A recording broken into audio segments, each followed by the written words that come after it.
Hello guys, नमस्कार। आप सभी का स्वागत है सक्सेस पॉइंट पर। आज हम पढ़ेंगे क्लास 7th का मैथमेटिक्स एनसीईआरटी का चैप्टर 2 का पार्ट 1 फ्रैक्शन। पूरे चैप्टर का नाम है फ्रैक्शन एंड डेसिमल। पहले हमने इसे दो पार्ट में बांटा है, फ्रैक्शन और डेसिमल अलग अलग। तो आज हम पार्ट 1 फ्रैक्शन पढ़ेंगे। पहले बहुत आसान चैप्टर है, आइए फटाफट देख लेते हैं इजीली कि ये फ्रैक्शन है क्या, किस खेल का नाम है फ्रैक्शन। फटाफट खेल खेल में मैथ सीख लेते हैं। सबसे पहले तो हमें पता होना चाहिए फ्रैक्शन होता क्या है।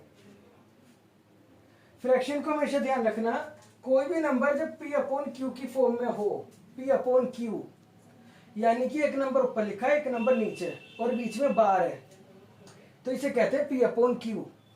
वो फ्रैक्शन होता है। जैसे 5/3, 4/2, ये क्या है? तो इसमें ध्यान रखना, जो ऊपर वाला नंबर है ये तो होता है न्यूमरेटर, जो नीचे वाला नंबर होता है ये होता है डिनोमिनेटर, और जो बीच में बार होता है इसे कहते हैं अपोन। इसका मतलब होता है डिवाइड। और ये मैंने पिछली वीडियो में बताया ही था कि नीचे वाला ऊपर वाले को डिवाइड करता है, यानी कि यहाँ पे क्यू पी को डिवाइड कर रहा है, यानी डिनोमिनेटर न्यूमरेटर को डिवाइड कर रहा है। इस फॉर्म को कहते हैं फ्रैक्शन।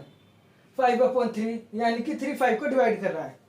4/2 जैसे हम देख भी सकते हैं, 2 1 2 2 2 4, आंसर हो गया 2, या फिर 2/1। नीचे वाले ने ऊपर वाले को डिवाइड कर दिया। इस फॉर्म को कहते हैं फ्रैक्शन। कर भी सकता है पूरा डिवाइड, नहीं भी कर सकता, दोनों बातें हो सकती हैं। तो सबसे पहले हमें पता होनी चाहिए कि फ्रैक्शन है क्या। इसमें एक खास बात ही ध्यान रखना कि फ्रैक्शन में नीचे वाला नंबर कभी भी जीरो नहीं होना चाहिए। Q इक्वल नॉट जीरो, यानी कि डिनोमिनेटर कभी भी जीरो नहीं होना चाहिए। जैसे कि पिछली वीडियो में बताया था, जीरो किसी भी नंबर को डिवाइड नहीं कर सकता। अगर जीरो से डिवाइड करते तो आंसर इनफाइनाइट में चला जाता है, या नॉट डिफाइंड कह दो, इसीलिए वो फ्रैक्शन नहीं माना जाता। सबसे पहले फ्रैक्शन की बेसिक थ्योरी हो गई। फ्रैक्शन क्या है, यहाँ पर अपोन का मतलब क्या है, डिवीजन। ऊपर वाला न्यूमरेटर, नीचे वाला डिनोमिनेटर, ठीक है। पूरा डिवाइड हो भी सकता है, नहीं भी हो सकता। इसे हम 2/1 को 2 भी कह सकते हैं, क्योंकि 1 से किसी को भी डिवाइड करो आंसर वही आ जाता है। Okay, and Q is never equal zero. अब हम देख लेते हैं फ्रैक्शन के टाइप कितने होते हैं। फ्रैक्शन के 1 2 3 4 5 6 टाइप होते हैं। सबसे पहले 3 टाइप है ये, प्रॉपर फ्रैक्शन, इम्प्रॉपर फ्रैक्शन और मिक्स्ड फ्रैक्शन।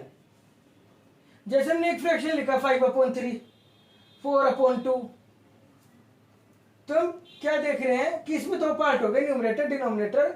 अगर न्यूमरेटर डिनोमिनेटर से छोटा है, यानी कि numerator is smaller than denominator, या फिर इसे उल्टा पढ़ लो कि denominator is greater than numerator. एक ही फॉर्म में ध्यान रखना, वरना कंफ्यूजन बना रहेगा। प्रॉपर के लिए ध्यान रखना कि न्यूमरेटर इज स्मॉलर, बस सीधी सी बात, numerator is smaller than denominator. हमने p को, न्यूमरेटर को p से शो किया है और डिनोमिनेटर को q से। ओके, जैसे एग्जांपल हो गया 2/5, 7/9, इन सब में न्यूमरेटर डिनोमिनेटर से छोटा है, तो ये हो गए प्रॉपर फ्रैक्शन। कौन से हो गए? प्रॉपर मतलब न्यूमरेटर इज स्मॉलर। इम्प्रॉपर क्या है? बस इसका उल्टा कर लो, numerator is greater, numerator is larger या बिगर। तो न्यूमरेटर जो है डिनोमिनेटर से बड़ा होगा इसमें। जैसे 5/2, इसमें 5 2 से बड़ा है, 9/7 इसमें 9 7 से बड़ा है। अगर आपको तब भी कंफ्यूजन हो तो बस ऐसे ध्यान रखा जा सकता है, जिसकी स्पेलिंग छोटी उसमें न्यूमरेटर छोटा, और जिसकी स्पेलिंग बड़ी उसमें न्यूमरेटर बड़ा। क्योंकि इनमें कंफ्यूजन हो ही जाता है तब भी, जब पेपर में पहुंचते हैं बच्चे, पेपर की सीट पे बैठते हैं, या फिर ऑनलाइन चल रहे हैं आजकल पेपर, तो भी पेपर में भूल जाते हैं। जिसका नाम छोटा उसका न्यूमरेटर छोटा, एन से नाम, एन से ही न्यूमरेटर, और जिसका नाम बड़ा उसका न्यूमरेटर बड़ा। सिंपल सा ध्यान रखने का फंडा है, ठीक है। ऐसे ध्यान रख लेना, ये ध्यान रखना बहुत जरूरी है अंतर। अब इसके बाद आता है मिक्स्ड फ्रैक्शन। मिक्स्ड फ्रैक्शन क्या होते हैं? मिक्स्ड फ्रैक्शन में p/q के आगे एक नंबर और बढ़ जाता है, जिसे हम w से भी शो कर देते हैं साइन में। ये सब साइन होते हैं मैथ में। डब्ल्यू मतलब होल नंबर। जैसे एग्जाम्पल लिया हमने 5/5 होल 1/2, इसे बोलते हैं whole, whole number. 5 whole 1/2, 3 whole 2/3, 7 whole 6/9। ये सब कैसे फ्रैक्शन है? मिक्स फ्रैक्शन, क्योंकि इनमें एक नंबर p/q के आगे और अटैच हो गया, तो ये होल नंबर होता है और ये बन जाते हैं mix fraction. 5 whole 1/2, 3 whole 2/3, 7 whole 6/9। अच्छा, यहां पे आप एक बात देखो, प्रॉपर फ्रैक्शन में न्यूमरेटर से डिनोमिनेटर से न्यूमरेटर को डिवाइड नहीं कर पा रहे। क्यों? क्योंकि डिनोमिनेटर बड़ा है न्यूमरेटर से।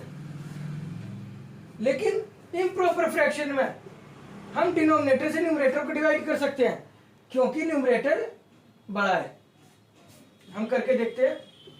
2 2 जा 4, रिमाइंडर बचा 1/2। तो ये ध्यान रखना, इम्प्रॉपर फ्रैक्शन हमेशा मिक्स फ्रैक्शन में चेंज होता है और मिक्स फ्रैक्शन हमेशा इम्प्रॉपर फ्रैक्शन में चेंज होता है। ये बात मैं समझाना चाह रहा हूं। ये कैसे हुआ ये अभी बताता हूं, लेकिन पहले आपको जो ध्यान रखना जरूरी है वो ये है कि इम्प्रॉपर फ्रैक्शन हमेशा मिक्स फ्रैक्शन में चेंज होगा, या फिर उल्टा कह दो, मिक्स फ्रैक्शन हमेशा इम्प्रॉपर फ्रैक्शन में चेंज होगा। ठीक है, पहले मैं आपको सिखा देता हूं कि मिक्स को इम्प्रॉपर में कैसे चेंज करते हैं। मिक्स को इम्प्रॉपर में चेंज करने के लिए सबसे पहले डिनोमिनेटर की होल नंबर में मल्टीप्लाई करो। डिनोमिनेटर को हम क्यू से दिखा रहे हैं, इसलिए मैंने लिखा है Q multiply W. Whole number को हम डब्ल्यू से दिखा रहे हैं, और फिर उसमें न्यूमरेटर को ऐड कर दो। न्यूमरेटर को हम पी से दिखा रहे हैं, तो हमने उसमें पी को ऐड कर दिया, और अपोन में डिनोमिनेटर लिखना जरूरी है। समझ में आया? यानी 2 5 जा 10 और 1, इसे हम कर देते हैं इसके अनुसार 2 denominator 5 whole number plus 1 upon denominator, यानी 2 5 जा 10 और 1 11/2, 11/2। इस तरह से हम मिक्स फ्रैक्शन को इम्प्रॉपर में चेंज कर सकते हैं। ये इम्प्रॉपर ही तो है जहां पे न्यूमरेटर बड़ा है डिनोमिनेटर से। ओके, तो मिक्स फ्रैक्शन को इम्प्रॉपर में चेंज करना सीखा आपने। q multiply w plus p upon q, यानी कि denominator multiply whole number plus numerator upon फिर से डिनोमिनेटर। इसे फॉर्मूले से ध्यान रखने की जरूरत नहीं है, आप सीधे प्रैक्टिस में लाइए। 2 5 जा 10 और 1 11/2, 3 3 जा 9 और 2 11/3, 9 7 जा 63 और 6 69/9। ओके, इस तरह से ये आप कर सकते हैं मिक्स फ्रैक्शन को इम्प्रॉपर में चेंज। यहां पे ऐसे भी हो सकता है कभी कभी, जैसे मैं इसे रफ कर देता हूं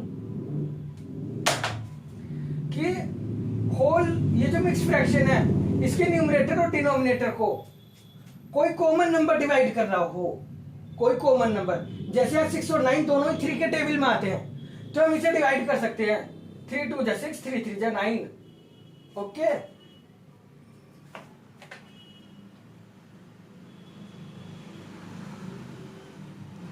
तो ये क्या बन जाएगा? ये बन जाएगा 7 होल 2/3। अब हम इसे इम्प्रॉपर में बनाएंगे तो क्या बनेगा? 7 3 जा 21 और 2 23/3। इस तरह से भी हम इसे कर सकते हैं। अगर हम ऐसे नहीं करना चाहे, पीछे क्या है हमारा 69/9, तो अब इसे 3 से डिवाइड कर लो। फिर 3 2 जा 6, 3 3 जा 9 और 3 3 जा 9, 23/3। ऐसा भी आ सकता है।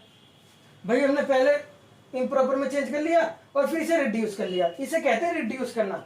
जब न्यूमरेटर और डिनोमिनेटर दोनों किसी एक ही कॉमन नंबर से डिवाइड हो रहे हो तो उन्हें डिवाइड कर सकते हैं हम।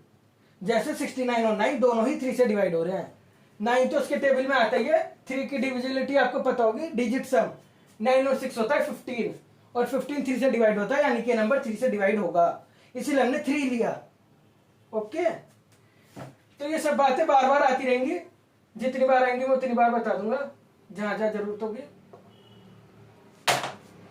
तो इस तरह से मिक्स को हम इम्प्रॉपर में चेंज कर सकते हैं और इसमें ये सब वर्किंग भी हो सकती है, बस हमें इसे पहचानना है ध्यानपूर्वक। अब हम देखते हैं इम्प्रॉपर को हमने मिक्स में कैसे करा था, उल्टा। तो इसमें कुछ नहीं, इसका फॉर्मूला देख लो,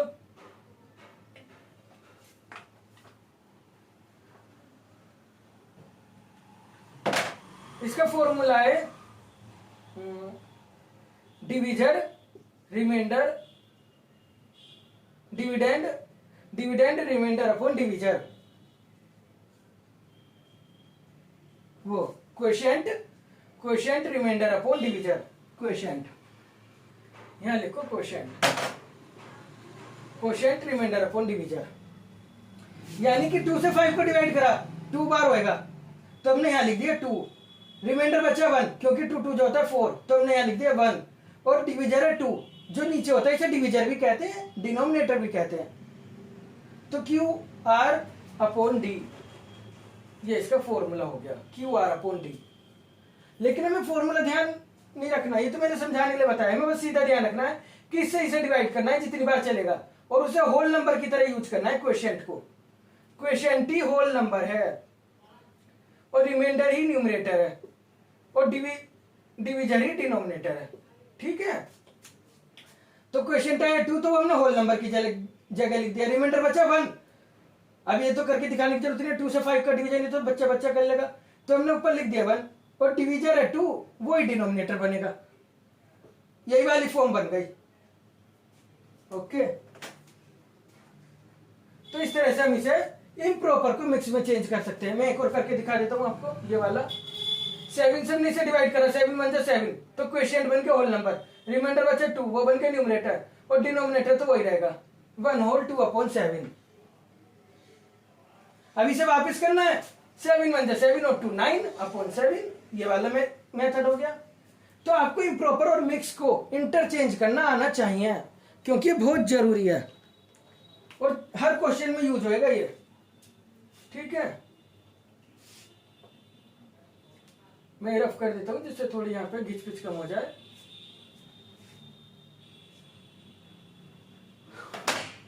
आपको समझ में आए प्रॉपर इम्प्रॉपर मिक्स। ओके, अब हम चलते हैं इक्विवेलेंट फ्रैक्शन की तरफ। इक्विवेलेंट फ्रैक्शन में कुछ नहीं है, बहुत आसान है, बहुत आसान। अगर किसी भी फ्रैक्शन में सेम नंबर की मल्टीप्लाई ऊपर और नीचे दोनों में कर दी जाए, यानी न्यूमरेटर और डिनोमिनेटर दोनों में सेम नंबर की मल्टीप्लाई कर दी जाए, तो जो फ्रैक्शन बनेगा वो दिए गए फ्रैक्शन का इक्विवेलेंट फ्रैक्शन होगा। यानी अगर फ्रैक्शन पी अपॉन क्यू है, उसमें सेम नंबर ए की मल्टीप्लाई करी है, तो बनने वाले सारे फ्रैक्शन इक्विवेलेंट होंगे। एग्जाम्पल देख लेते हैं। 2/5 में हमने 2/2 की करी तो 4/10 आया, 2/5 में 3/3 की करी तो 6/15 आया। ऐसे ही आगे भी कर सकते हैं। तो ये 2/5, 4/10, 6/15 ये सब आपस में इक्विवेलेंट फ्रैक्शन है। इक्विवेलेंट फ्रैक्शन, किसी भी फ्रैक्शन में सेम नंबर के ऊपर नीचे मल्टीप्लाई करने पर जो फ्रैक्शन मिलते हैं वो आपस में सब इक्विवेलेंट होते हैं, इन्हें कहते हैं इक्विवेलेंट फ्रैक्शन। इक्विवेलेंट फ्रैक्शन के आगे मैंने एक टर्म लिखे रिड्यूसेबल। इसका मतलब होता है इन्हें रिड्यूस करने पे ये वापस इसी फॉर्म में आ जाएंगे। रिड्यूस कैसे करते हैं, जैसा भी बताया ऊपर, ऐसा कॉमन नंबर जो दोनों को डिवाइड करो। हमें